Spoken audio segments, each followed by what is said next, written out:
大家好，我是凯瑞，这里是专注于解锁北美周末新玩法、认真爱周末的北美周末快报。今天我们将开启一个新系列，叫 People Behind the Place， 中文名我们暂且叫它风土人物。比起告诉你哪里好玩，我们更想让你认识这些地方背后的人物故事。第一集，我们将从位于温哥华周边 Abbotsford 的 Lakeland Flowers 花田农场开始。可能很多人都听过他们的郁金香节和鲁冰花田。不久以前，我去那里看了他们的鲁冰花，原本以为只是平平无奇的一天，但花田不语，只是默默给了我惊喜。那个下午我很开心。后来我开始对这个农场的历史感兴趣，于是辗转约到了农场的主人 Nick， 他的祖辈从荷兰移民到加拿大，家族三代人一直守着这片土地。我们聊了聊农场经营、家族传承这些话题。Nick 作为老一辈的本地居民，也很热心的给我们分享他的日常农场生活，最近有成就感和困扰的事，还有他的夏日度假计划。让我们一起来听听看吧。From the about the middle of July till Christmas, there's quite a bit of time that we're free, that I'm free, and I'm 63 now. So I'm trying to get myself somewhat retired because working all the time is not good. I don't think for me that doing nothing all the time would be very good either. So I'm trying to find this balance somewhere in the middle. Yeah, we'll catch up with that lifestyle question later. I'll just give you a short introduction about myself.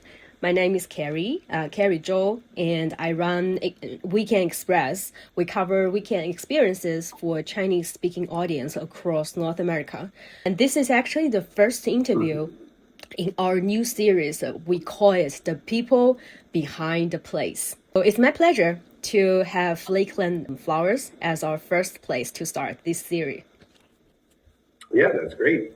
Can you give me a brief introduction about what a typical morning on the farm look like?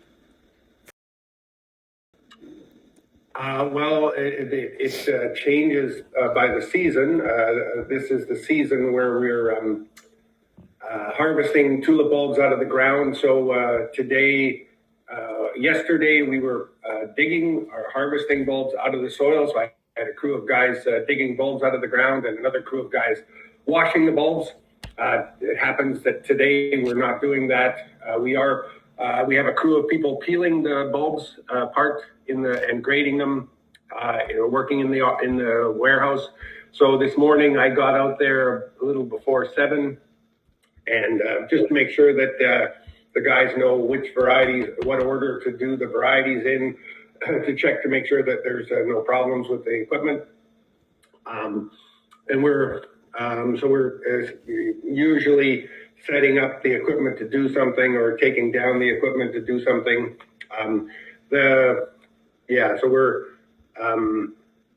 We just finished picking the peonies, but that was about a week ago we were still picking peonies. But right now the flower, when we're harvesting flowers, you live with them on a daily basis.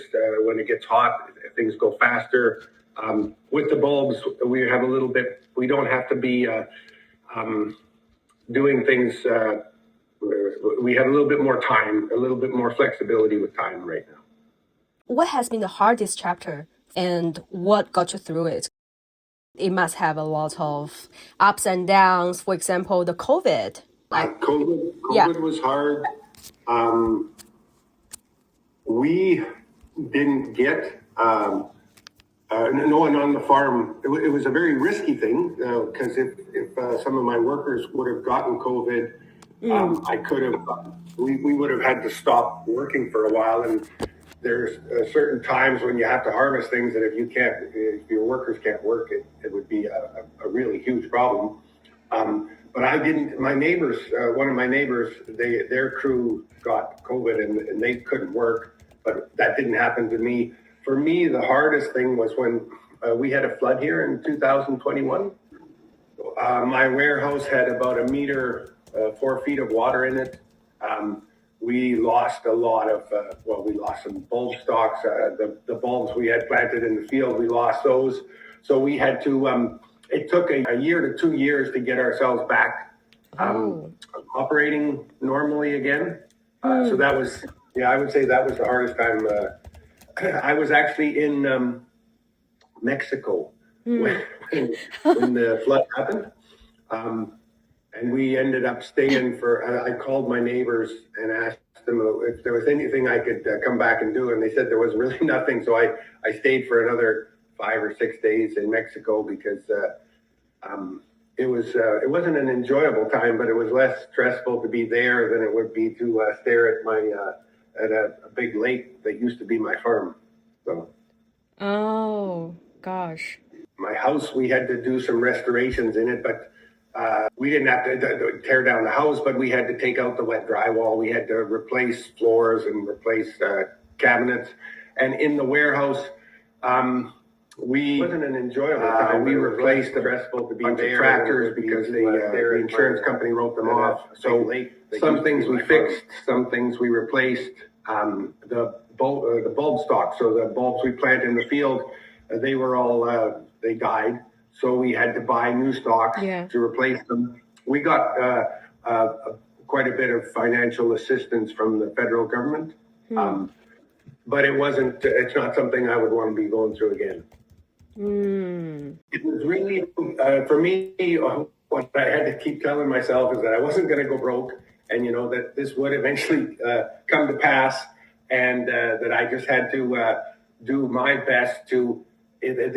What I tried to do as we went along was make sure I was putting my attention to the thing that needed it the most at that time. So at the beginning, we tried to get the house I live in.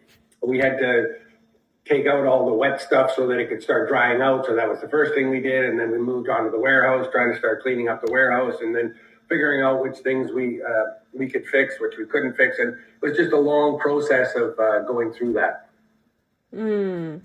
Were you afraid that you were going rogue? No, I don't know. I don't know much money, so I could borrow more money if I needed to. In the end, it was what happened was I was already. So that was 5 years ago, and at that point, there was some of the. So we were. Growing a bunch of different crops, and actually some of those crops I decided we were going to stop because at that age I didn't need to restart doing those. So while we were doing this process of repairing things and getting things working again, I also at the same time kind of made the business smaller, so that meant we didn't have to fix as many things at the same time. So I kind of downsized at the same time as we were fixing things, and that made it easier.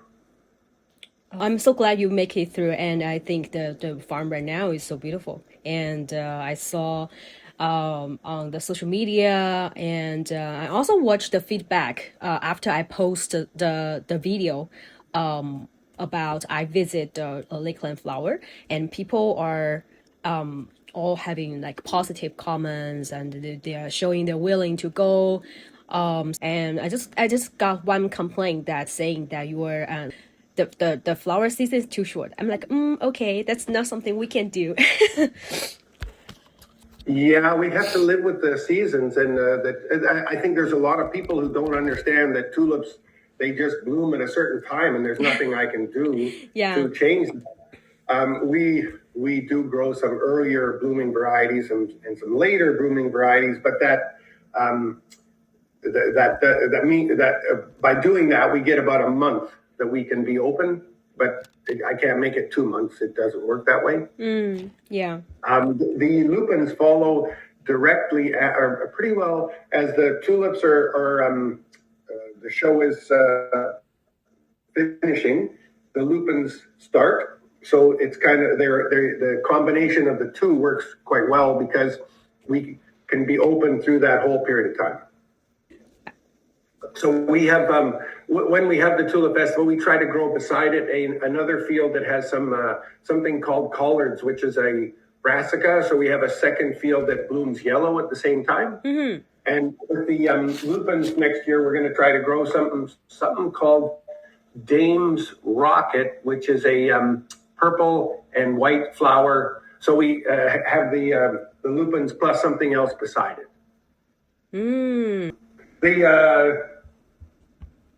I've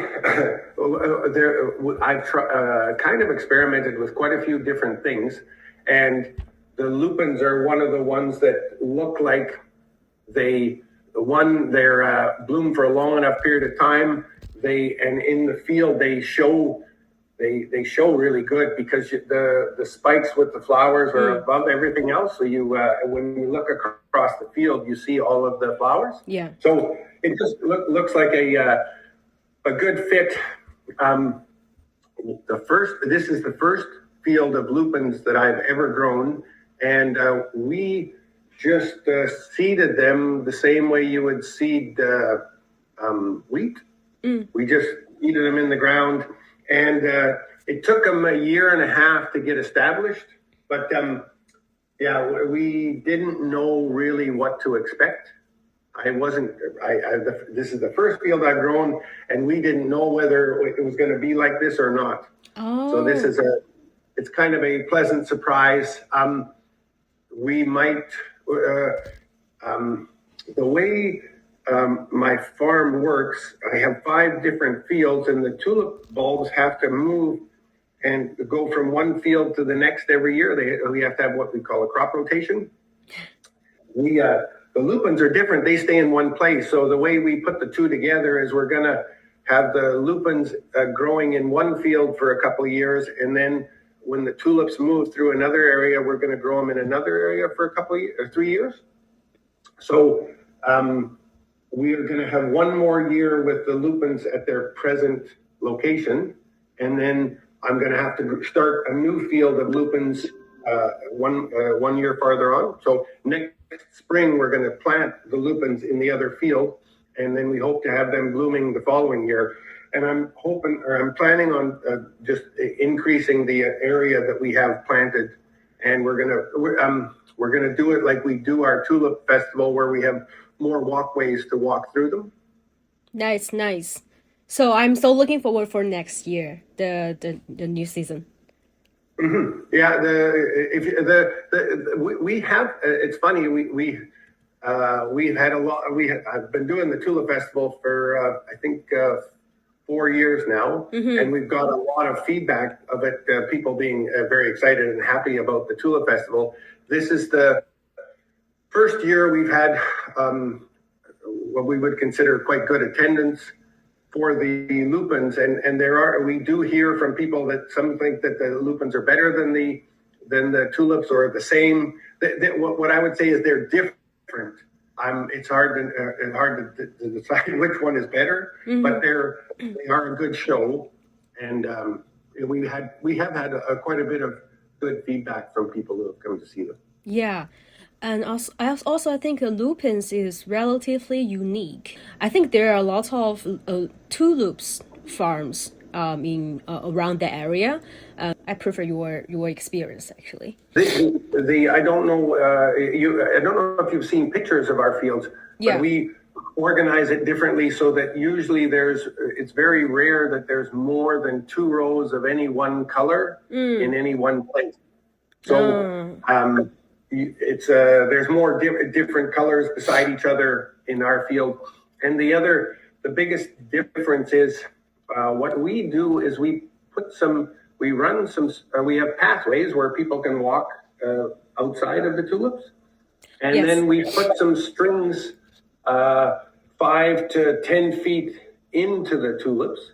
So people can they're allowed to walk into the tulips and take pictures. Yeah. That's one of the biggest differences with the other one is they don't want anyone to walk into the tulips, and everybody wants to walk into the tulips to take pictures. And so there's this kind of often the people walk in and then they get chased out, and then they walk in somewhere else and they get chased out. We have what I would say is a much more relaxed atmosphere where people know how far in they're allowed to go, and as long as they don't go past the strings, nobody's going to complain to them that they're in the wrong place. Yeah. What I would call accessible, and you can, so you can crouch down and get your head, or be right beside the tulips and get nice pictures. Yeah. With all the pathways, if you string them all together, we have about 4 kilometers that you can walk, and through. it's all different varieties that you keep going past. You keep seeing new varieties as you walk through the whole thing. And on top, so there's just the spectacle of it. You can walk for a long ways and keep seeing different varieties and colors. And also, we have 12 sets of swings, so that there's lots of swings, so that everybody who wants to has a set of swings that they can swing and take pictures in. And pianos. We were that was a real pleasant surprise how good that worked. We have people who there's a few. We get probably 2/3 of the people just plunk on the piano and they can't play. But there's quite a few people that actually can play, and it's a little magical being able to walk through the field and hearing people playing the piano. It's neat. We now have 4 of them, and we put them out. They're nice to just take pictures with, but they also add more to it. That's it. I do think we have more things for people to do. More food trucks. We're trying to get more games for people to play. And we just want it to be as much as possible, a relaxed atmosphere. It's actually related to my next question. Like, how do you hope people remember after they leave Lakeland Flowers? It is a spectacle, but we would like it that people can kind of get in far enough into the rows so they can really enjoy it. And I would say we have a lot of people who take a lot of pictures, but I always hope that they also spend some time just walking through it and enjoying it. I don't think it should be only about pictures. It should also be about just walking through it and enjoying it. So if you can give me 3 keywords about the brand image that you want to add to Lakeland Flowers, what's the 3 words? 3 words. I'm not sure if it's the right word, but I'd like it to be spectacular. I want it to be really impressive. And I'd like it to be friendly. And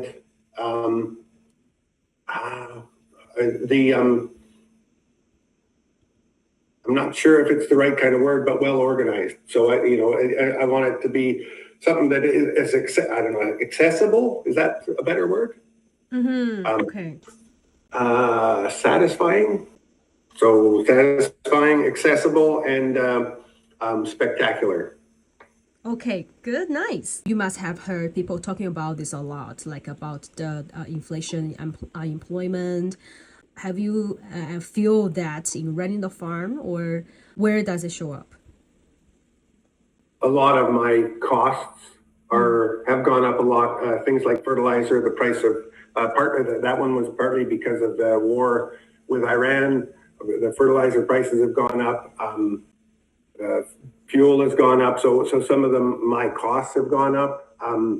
I consider myself quite fortunate because, like I said, I have been in business for a long time. So I have had a chance to pay down a lot of the debt. So I'm sheltered, I would say, from if you have a business that just started and then costs go up, you don't have the room to absorb that kind of thing. But I have been in business for a long time, so I have it doesn't affect me as quickly as it would someone else. I think we see it a little bit in that people maybe are not wanting to spend as much money. So for our agri-tourism business, that might affect the people coming out. And we do try to make sure that there is good value for the people that do come out. During the Lupin Festival, we included a bunch of lavender, or while we still had them, we included a bunch of tulip flowers with the price of the ticket to make sure that it's good value. Because I know it's not an easy time for a lot of people, and I just want to make sure that they think that when they come here, they are getting value for what they're paying. I think we do. I think the ticket price is very reasonable. I even think it should be higher. On the weekends, we are at capacity part of the time. We're trying to get as many people who don't need to come on the weekends to come during the week, so we have a cheaper price during the week. So people who have a job during the week and can't come during the day during the week, we make it so that if they want to, they can come in the evening and see it in the evening when the price is again lower, so that it's more. We're trying to keep it accessible. Okay. Do you have any suggestion for the younger generation? I think it is a difficult time. The biggest thing I notice is that it just is so much harder to be able to afford a house. Yes. Usually, I think if you get into a place like Vancouver, as it gets bigger and bigger, things get more expensive. But it has, for a long period of time, we had very low interest rates. And while you have low interest rates, you can pay more, you can borrow more and more money. Mm-hmm. And so people started borrowing more and more money and paying more and more for houses. And the price of houses has gone up a lot because of that. And now it doesn't usually change very quickly. So it's going to take quite a long time for the price of a house to get back down where it really should be, I think. I have 4 kids, so for me, it doesn't matter. It's not an issue for me, but for my kids also. It's people in that age group. It's hard right now to when I was young with my income from a job, I could have bought a house, but it's pretty hard to do that these days. Just totally. People's lifestyles are also different. People are, I think, live more in the moment now, and maybe partially because they really can't buy a house, so they think differently and live, are more concerned about the experiences and lifestyle. Yeah, I wouldn't say it's an easy time right now, but everyone has to just, adjust to the conditions as best they can, I guess. Okay, yeah, fair enough. Just one question just come up of my mind that what I know you moved to Canada with a grandpa, right? Like, my father moved out. And he immigrated on his own, and the rest of his family, some earlier, some later, but all of my dad's brothers and sisters and his parents eventually ended up in Canada, but they didn't all come at the same time. Oh, yeah, okay. Wow. Okay. So imagine if your grandpa can talk to you right now. I just curious, what are you gonna say to him about the farm or about the Vancouver life, younger generation's life? Well, I guess from my family's perspective, I'm really happy and proud to have been able to take, my dad started the farm, and I got to take it over from my dad. My grandfather, I was very young when my grandfather died, so I didn't get to know him all that much. But we have one variety that I grow that was actually named after my father. It's actually the true name of that variety where it gets registered in Holland. It's called Peter's Legacy. My dad's name was Peter. And the whole thing here, I kind of consider to be Peter's legacy. So it's the same thing with my grandfather, but my grandfather was never really attached to this farm. Yeah. This farm was started, or my dad bought the property that was here after my grandfather was gone, but it would be the same thing. This is what I see as part of the family legacy. Wow. Yeah, that's pretty touching. I think they must be very proud of what you do. Yeah, my father passed away a year ago last January, but he lived to 97, and he was living on his own up until the last 3 months of his life. So he had a very good. He was he was able to do what he wanted. He had the freedom to do what he wanted. He had a very good life, and he was very proud of.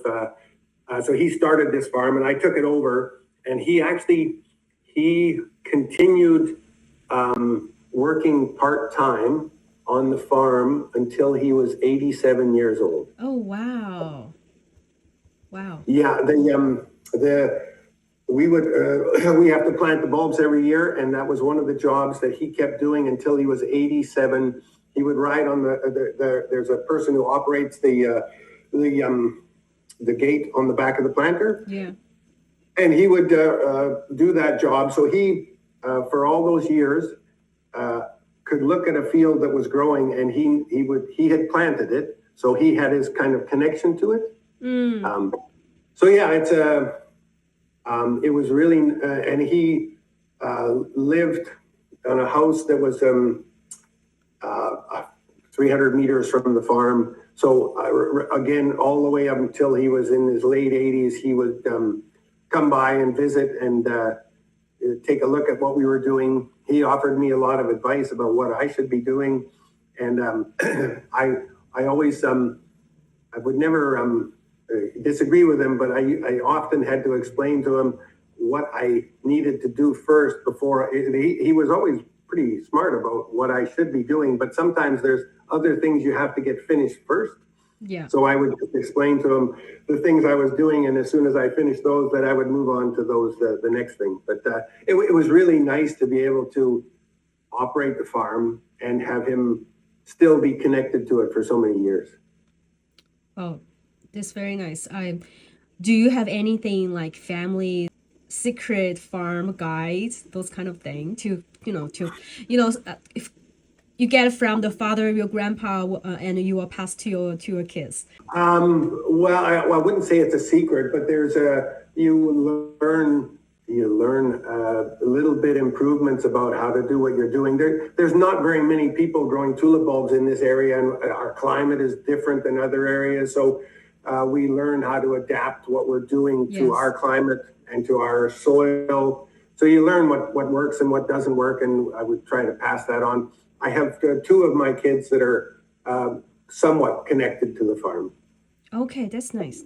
Those kind of little bit improvement, it looks little, but is that the little improvement from generation to generation that make this family a legend? What we do on the farm is pretty close to what my dad did on the farm, but if you get up to my grandfather, that gets back into when there was the equipment was all different, and the whole process of doing things was different at that time. So there is not as much. The farther back I go in the farming, there's less and less that is transferable to what I'm doing now. But I learned a lot from my dad. When you're young, you think you know everything, and as you get a little bit older, you realize all the things you didn't know. So I really treasure the time that I had being able to work kind of with my dad, him doing it, to me doing it, and then him having being able to give out advice as I went along. That's great. I think if we have another opportunity to do another interview, I think I want to do go deeper in this kind of little improvement, like how do you learn and improve, or this farm techniques. I think that's gonna be another interesting topic. Yeah. Can you please share me one thing that you will say to someone who has never visited Lakeland Flowers? I think it's that coming to see the Tulip Festival or the Lupin Festival, I think it's something that someone will appreciate or will believe it's time well spent. Okay. it's worthwhile. It's worthwhile to see.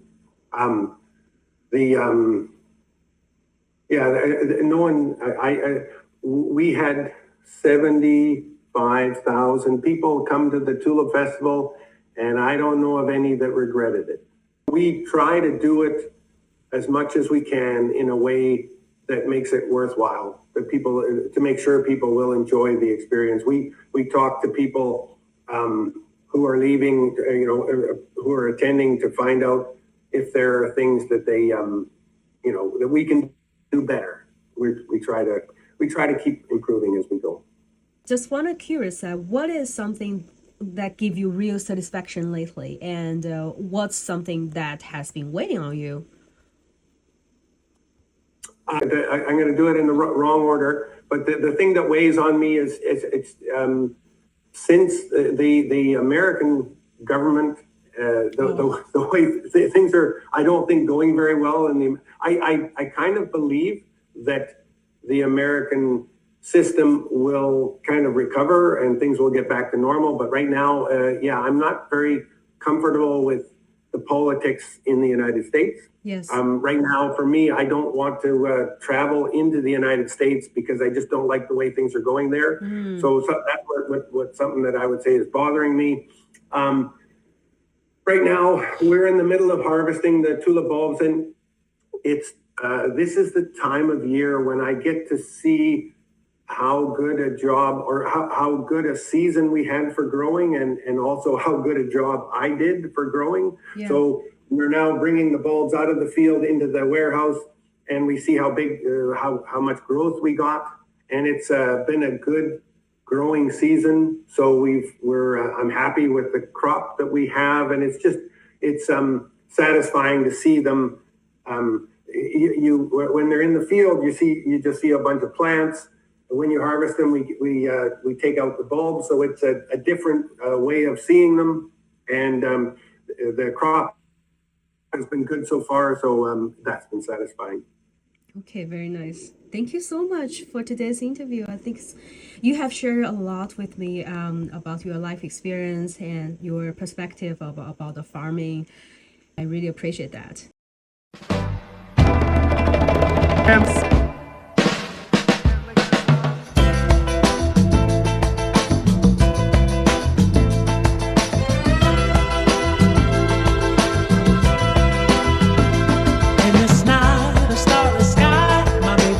Lakeland Flowers.